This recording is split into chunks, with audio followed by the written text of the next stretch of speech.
Hey friends, if you encounter the error with the error code 0x800f0806 while trying to download or install Windows 11 updates, then please watch this video. I will guide you through the resolutions.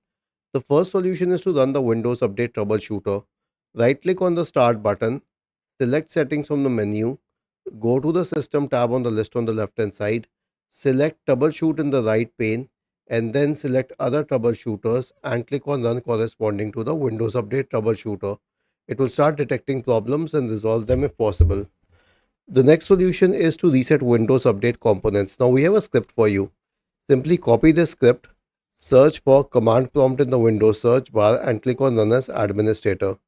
Paste the script here and hit enter. I'll tell you what the script does. It will stop all the services associated with Windows updates. It will delete the Windows update profile. It will delete the contents of the software distribution and catroot 2 folders. It will re-register all the associated DLLs. It will reset WinSock. It will restart all the services and then you'll be back to normal. Was this helpful? If yes, then please subscribe to the channel.